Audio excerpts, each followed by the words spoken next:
Hi folks, I'm Nik Sharma and today I am going to make my lamb biryani recipe. Biryani is a dish that's typically made, at least in my family, for celebrations. I make it outside celebrations too whenever I have a craving. I'm going to use lamb here and we're going to use onions, rice and a bunch of very fragrant spices today. So let's make this together.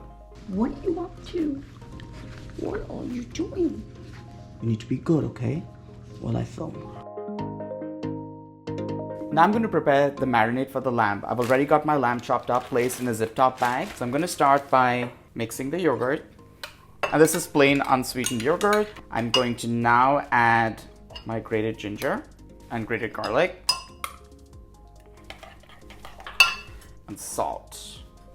And then stir that up well. And now pour this over my lamb in the zip top bag, and then I will keep this in the refrigerator for a couple of hours. You can also leave this overnight, it'll be completely fine. Give it a good shake like this, squeeze out all the excess from the bag, and then seal it well. The reason why this marinade works really well is because yogurt contains lactic acid, and lactic acid is extremely gentle on meat. And that's because meat, which is muscle tissue, produces lactic acid, so it's evolved to deal with lactic acid. So this will be fine for several hours in the refrigerator, even overnight. The texture of the meat won't turn mushy like it normally does with other acids like vinegar or lemon juice. And it's going to produce a very moist and delicious meat.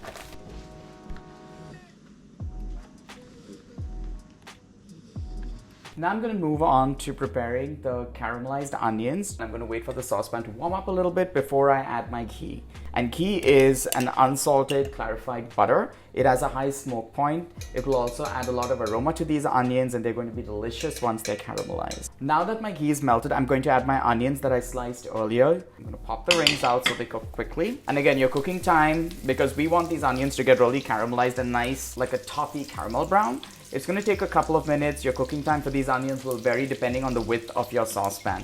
But it's absolutely worth it because this is where a lot of the flavor building in a biryani occurs. It's these onions. The next thing that I'm going to add in here is a bit of salt. This will help the onions cook. Stir it a little bit just to get the onions coated with the oil and the salt.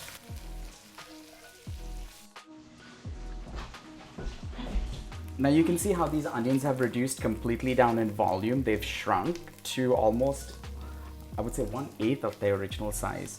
And these are a nice dark toffee colored brown. This color development is extremely important because you want this bittersweet flavor from the onions, and we're going to use this to build the flavor of our biryani today.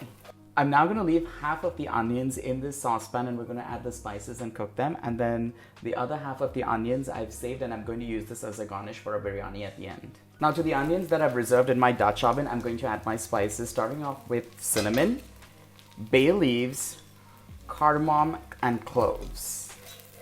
And this will start to get aromatic immediately. So I've got turmeric.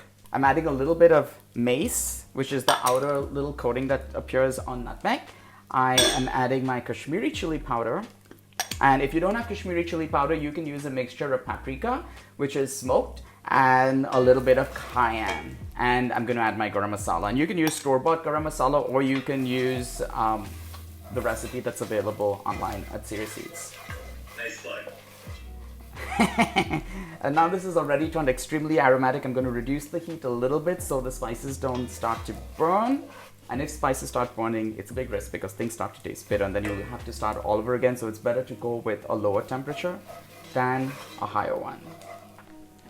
The next step is to add the lamb that was kept in the yogurt marinade. I am now going to pour the entire thing in here and cook it. So there goes in the lamb with the yogurt and the marinade, and I'm going to squeeze this bag to get all that liquid out.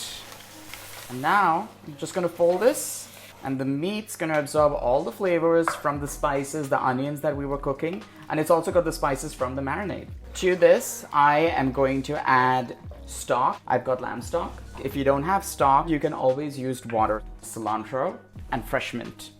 And for those of you who like a little bit of extra heat, I've chopped up a serrano here. Again, feel free to use whatever green chili you like to use at home. It could be a jalapeno, I'm using a serrano here, or Thai chili peppers. Those work quite well too. If you don't like heat, then you can leave it out. Now I'm going to raise the heat to medium high and bring everything to a boil. All right, I'm now going to reduce the heat too low.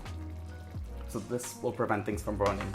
And occasionally I'll pop the lid open, make sure nothing's burning or sticking to the bottom, and stir it around. All right, I'm gonna pop the lid, top, and let that cook for about approximately 30 to 45 minutes till the lamb is completely tender.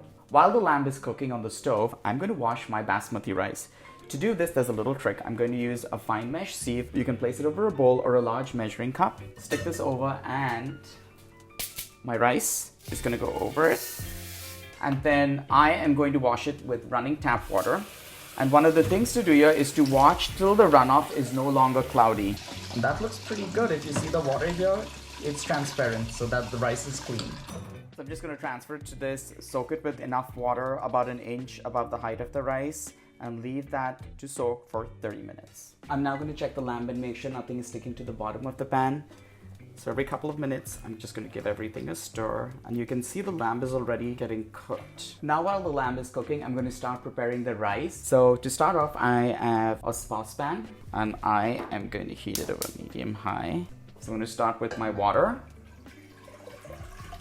You can use lemon or lime juice, which prevents the rice from getting too sticky. And the rice that was soaking, and that's been cleaned earlier. The next thing that I'm going to do is also add a little bit of salt here, and then I'm going to add 3 cardamom pods in here, which will give the rice a nice scent. I'm also going to add a little bit of ghee. The ghee will again prevent the rice grains from sticking. And now I'm going to bring the whole thing to a boil over medium heat.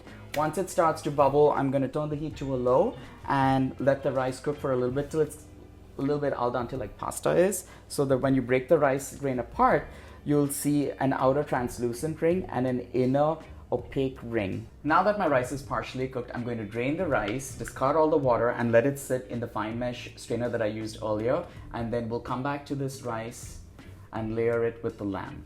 Now the gravy for the lamb has reduced quite a bit. It's already thickened.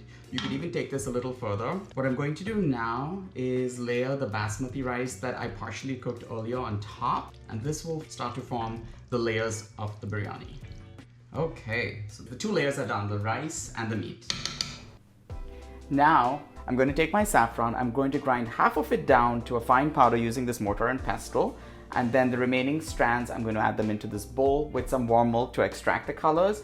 So I'm going to add a few strands of saffron in here. Oops, that's too much. And I'm going to grind this down because saffron is so expensive. Don't like wasting it. And a couple of strands of the saffron, and then the warm milk. I'm using whole milk because the pigment that's in saffron is fat soluble, and so the fats in milk will extract all that beautiful color out. While the saffron steeps, I'm going to get a rose water and my pandan water, which is sometimes called cura water or screw pine water. It's the same thing. It's very fragrant, and it has the same molecules that gives basmati rice its aroma. So now the saffron has been infusing for about 10 minutes. I'm going to pour that just randomly all over the rice on top. The next thing that goes in here is the pandan water, followed by the rose water, and I'm just again going to just sprinkle that all over. For the final garnish, I'm going to add those reserved caramelized onions that we saved earlier. I'm just going to put them on top. Because we're going to cook this biryani a second time in the oven, it needs to steam in its own moisture. So what I'm going to do is I'm going to form a tight seal using 2 layers of aluminum foil, tuck it really nice at the end so none of that steam escapes, and this will help the rice completely cook and the meat will also be really tender. And now I'm going to put the lid on top. This will help hold everything down. In India, classically, when they make biryani, they will put a layer of dough and let the dough act as the seal around here. Aluminum foil works just as well. Big boy, you gotta move, okay? You're right, like in the oven. You'll get me sued. Alright, let's move this big boy. Come on, sit here. Now, I'm gonna move the biryani to the oven and let it cook completely. The biryani is now out of the oven. I am going to take the lid off and then unwrap the foil. Now be careful when you do this because it's hot. The steam is gonna jump out from here.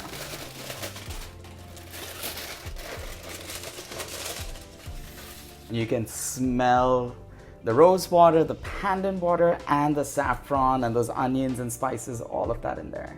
I'm going to lightly fluff this don't overdo this, because with biryani you want to show the contrast of colors between the saffron stained rice, the white rice, and then the onions, and then of course all that meat and gravy that's sitting underneath that's dried out.